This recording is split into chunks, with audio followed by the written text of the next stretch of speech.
Assalamualaikum warahmatullahi wabarakatuh. Kita akan meneruskan pelajaran kita pada hari ini tentang kegravitian. Kita akan masuk kepada tajuk 3.2, hukum Kepler. Jadi sebagaimana yang kita akan pelajari nanti, hukum Kepler ada 3, iaitu hukum Kepler pertama, kedua dan ketiga. So, kita kena tahu apakah ketiga-tiga hukum tersebut dan menjelaskan apa yang dimaksudkan dengan hukum-hukum tersebut. Okey, kita akan berkenalan dengan siapakah itu Johannes Kepler. Dia merupakan seorang ahli astronomi, matematik dan astrologis Jerman yang merumuskan 3 hukum yang menghuraikan gerakan planet mengelilingi matahari. Okey. So, kita pergi pada hukum yang pertama yang kita panggil hukum Kepler pertama.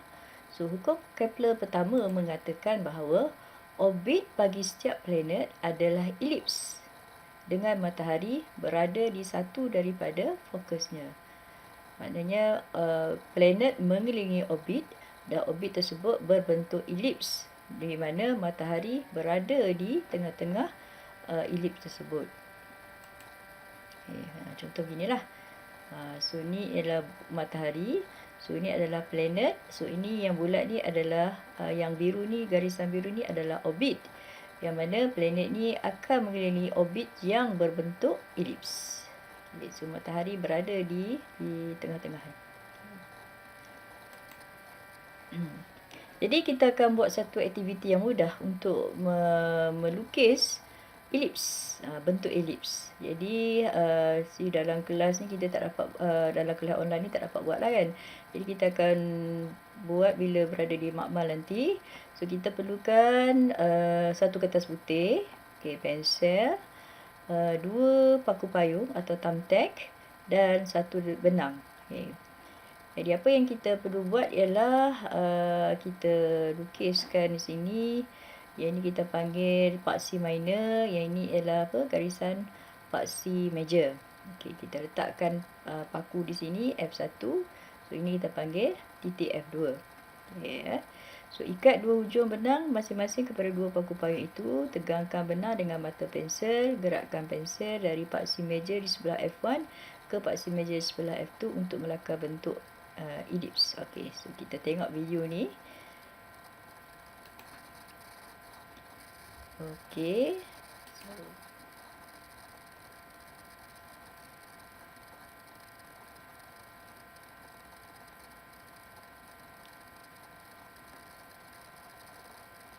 Okey, inilah garisan tu, 2 paku payung tadi kan. Okey. Dan inilah benang dan inilah kertas yang kita nak lukis ni. So, ada 2 garisan yang kita buat satu major, satu lagi adalah minor. So kita ambil pen tadi atau pensel dan kita tegangkan dia. So kita mula dari sini. Tarik. Okey, dapat satu bahagian. So mula dari atas pula. Tarik dan lengkaplah satu elips situ. Okey, so elips yang kita lukis lah. So you all boleh buat kat rumah dengan mencari thumbtack, 2 thumbtack, benang dan juga pensel. Dan kita ada beberapa soalan yang perlu dijawab. Okey, pertama, namakan bentuk orbit yang dipunyai oleh planet dalam sistem Suria. Okey, so nama ni adalah bentuk elips. Okey, yang kedua, soalan kedua. Huraikan bagaimanakah jarak di antara bumi dengan matahari berubah apabila bumi membuat satu orbit lengkap mengelilingi matahari. Jadi, ni adalah katalah ini adalah bumi, ini adalah matahari. So, bila bumi mengelilingi matahari, mengelilingi orbit elips ni, so bagaimana jarak dia berubah? Okey. Jadi jarak semakin jauh pada paksi major. So kat sini paksi major jarak dia semakin jauh. Bila berhampiran sini jarak dia makin dekat. So jarak dia sentiasa berubah kan. Okey, soalan seterusnya ialah bagaimana bentuk orbit bumi jika paksi major hampir sama dengan paksi minor. Maknanya inilah major besar kan, lebih panjang daripada minor. So apakah akan berlaku jika keduanya hampir sama? Jadi mudah je jawapan dia, bentuknya hampir bulat lah. Sudah pasti kan? Sebab dia mempunyai jari yang hampir sama.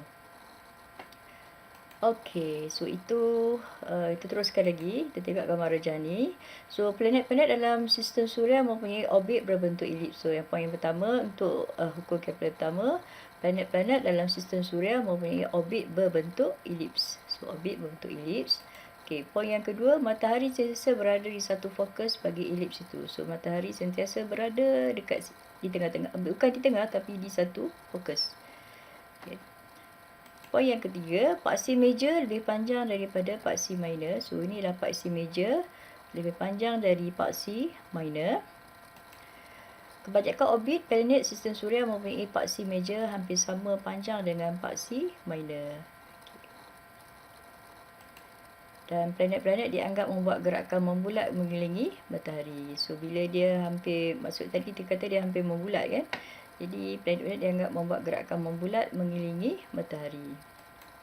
Jejari orbit ialah nilai purata bagi jarak antara planet dengan matahari. Okay, jejari orbit ni maksudnya jejari ni dari sini ke sini merupakan purata lah antara jarak antara matahari dan juga planet.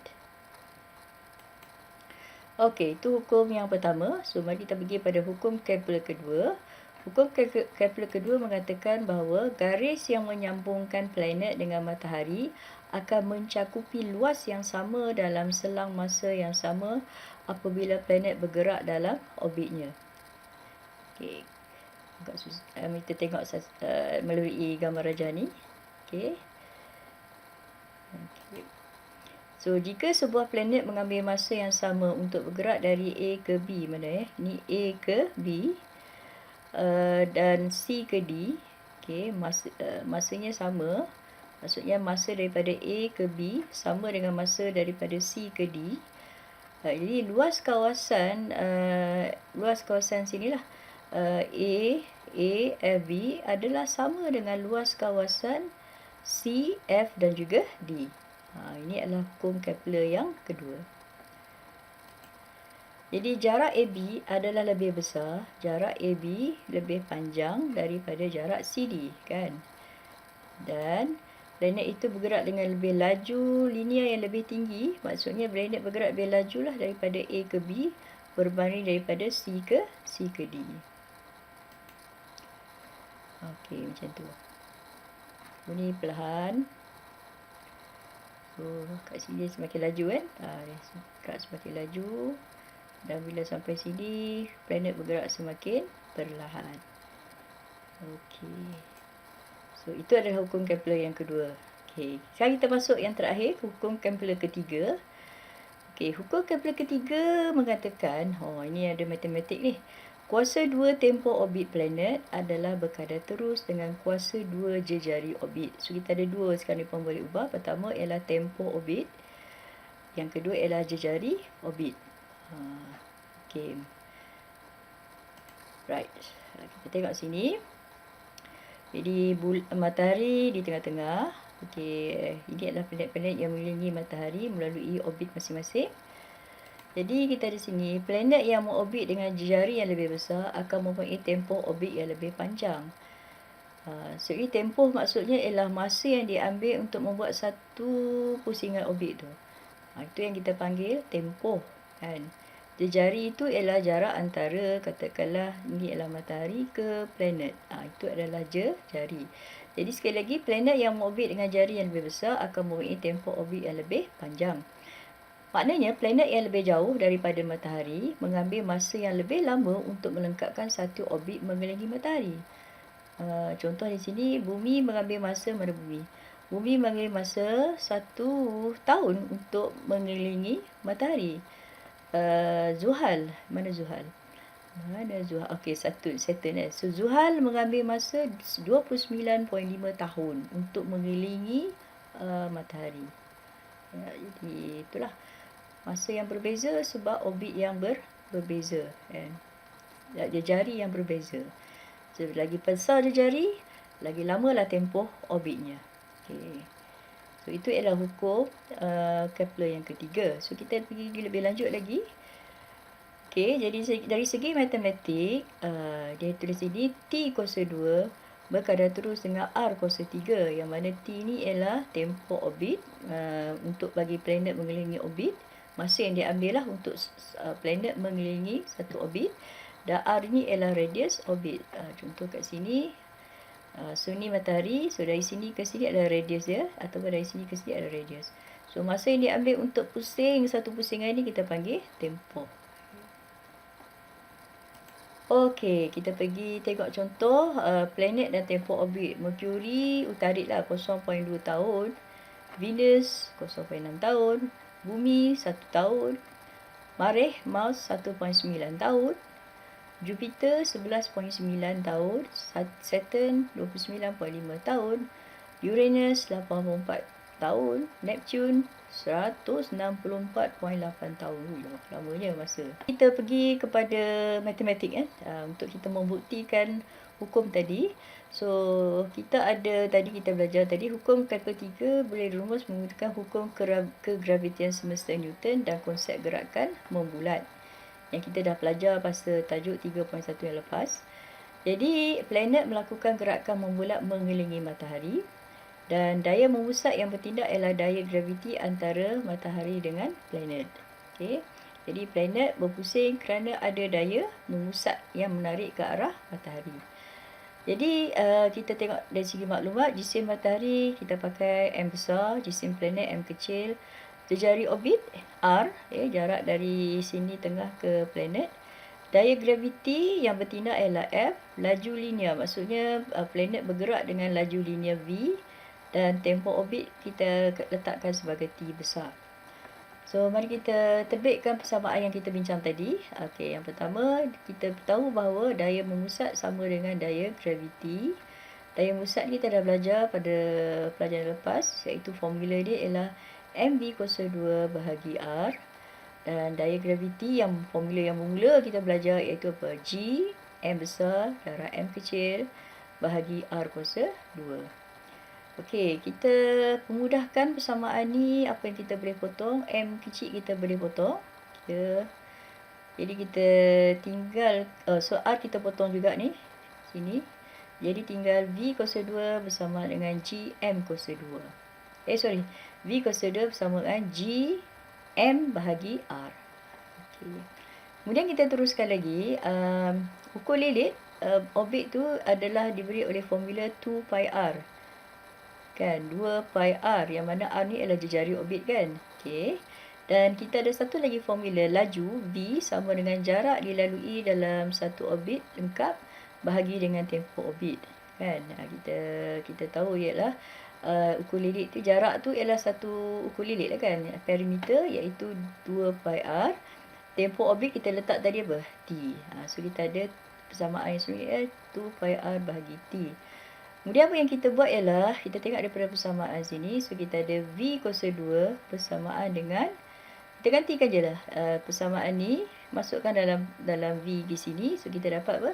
2 pi R bahagi T kan, tapi kuasa 2 kan, so kita jadi 2 pi R dalam bracket kuasa 2 bahagi T kuasa 2 bersamaan dengan GM bahagi R kan. Jadi kita jadikan T square sebagai tajuk, T kuasa 2 sebagai tajuk, so ni kat bawah. So, ini kita dah kali dah. Kita dapat 2 kuasa 2 ialah 4. Pi kuasa 2. Okey. Ini apa? R kuasa 2. Jadi, kita dapat T kuasa 2. Okey, T kuasa 2 sama dengan 4 pi kuasa 2 bahagi GM dalam kandungan R kuasa 3. Okey, ni R kuasa 2 kan tadi. R ni naik atas jadi apa? R kuasa 3. So, GM di bawah, T kuasa 2. Tukar tempat lah. Jadi, kita dapat sini ialah hukum Kepler ketiga mengatakan bahawa T kuasa 2 sama dengan 4 pi R kuasa 2, 4 pi kuasa 2 bahagi GM R kuasa 3. Jadi, kita pemudahkan, kita ambilkan, gantikan, K ni ialah satu konstan atau pemalar. Kita gantikan jadi apa? 4 pi kuasa 2 bahagi GM. Jadi persamaan kita akan jadi apa? T kuasa 2 sama dengan K R kuasa 3. Ini adalah satu persamaan kan. Jadi kita nampak sini T kuasa 2 berkadar terus dengan R kuasa 3, yang mana K ni ialah pemalar.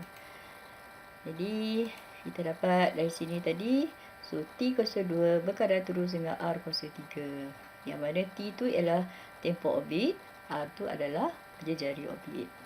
Okey, so kita teruskan lagi. Okey. Kita nak, seterusnya kita nak menyelesaikan masalah menggunakan hukum Kepler ketiga, dengan kita nak menerbitkan satu formula. So, jadi kita dah dapat apa? T kuasa 2 sama dengan 4 pi kuasa 2 bahagi GM darab R kuasa 3. Jadi, andaikan kita ada dua orbit, dua planet yang mengelilingi dua orbit, kan? So, kita kata planet 1, planet 2. Jadi, untuk planet 1, T1 lah. Kita buat T1 kuasa 2 sama, ganti je. 4 pi kuasa 2 bahagi apa? GM darab apa? R1 kuasa 3. Sama juga.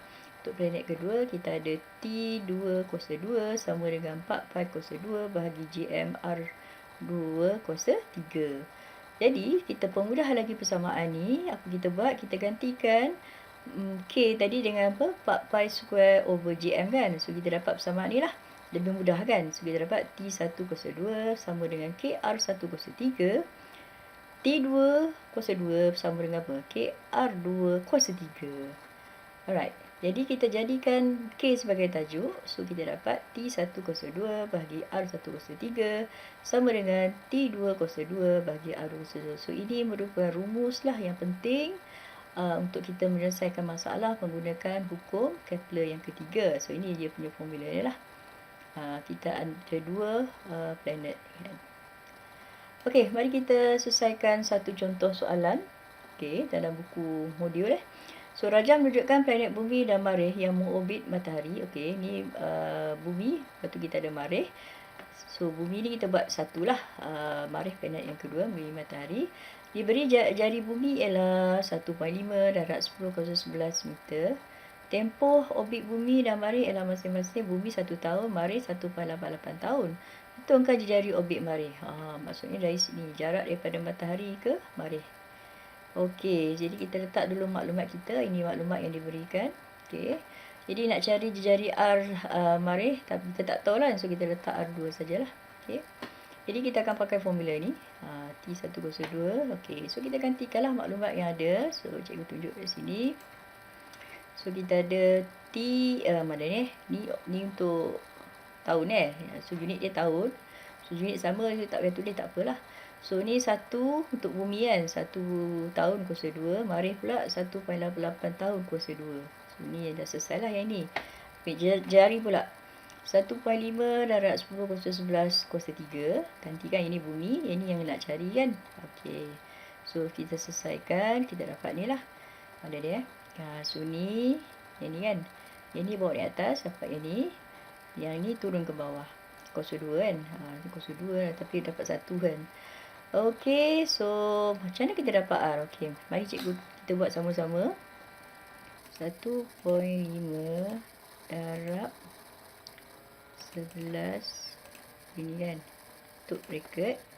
Dan kita kuasa 3 dia. Okey, darab 1.88 kuasa 2. Okey, kita dapat ni, kan? Okey, kemudian kita nilai ni kita ambil punca kuasa 3. Okey, alright, itu jawapan dia. Dan kita nak tahu dah panjang, kan? So, kita tukarkan dia dalam bentuk standard form. Dan dia dapat 2.28 darab 10 kuasa 11 meter. Okey, betul, kan jawapan dia? Okey, so itu cara kita nak menyelesaikan. Okey, kita ada satu lagi soalan. Okey, soalan yang kedua. Sebuah satelit penyelidikan perlu mengorbit pada ketinggian 380 km. Okey, ni satelit untuk membuat pengimejan jelas muka Bumi. So, ni Bumi. So, kali ni satelit. Jadi, sekarang ni Bumi di tengah-tengah. Jadi, satelit ni kita anggap macam planet tadi lah. Jadi, sekarang ni kita kena letak satu lagi satelit iaitu Bumi. Bulan. Kita tambah lagi ada satu satelit bulan.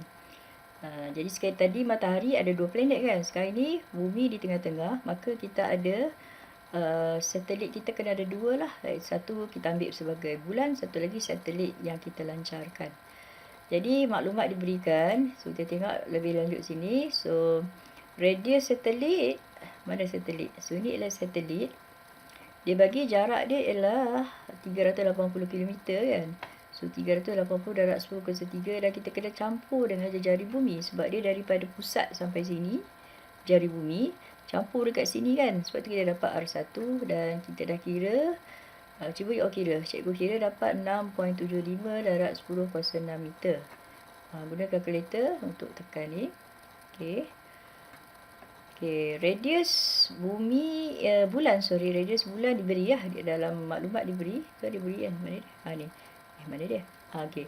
3.83 darab 10 kuasa 8 meter. Okey. Orbital period dia tak bagi. Ini yang kena cari kan. Dan yang kedua, period ataupun tempoh bagi bulan adalah diberi 655.2 jam. So, kali ni dia tempoh tu dalam unit jam. Jadi kita pakai formula yang sama lah. Ini tadi dah kita masukkan nilai. So, T kuasa 2. Oh, kali ni kita nak cari T kuasa 2 kan. So, kita selesaikan ni lah. Okey, 6.75. Yang ni kita ambil yang ni tadi. Darab kuasa 3. Yang ni kan. Darab T kan. T bawah di atas 655.2 kuasa 2 bahagi 3.83 darab 10 kuasa 8 kuasa 3. Okey, kita cuba test. Kita cuba dapat tak jawapan dia. 6.2. Sekejap. Okay, bracket 6.75 darab 6 kuasa 10 untuk bracket kuasa 3 darab 655.2 kuasa 2. Okey, bahagi. Okey, bahagi.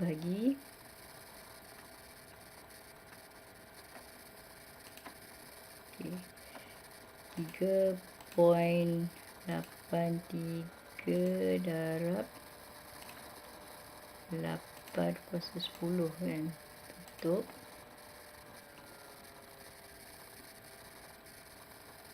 Satu kuasa 3.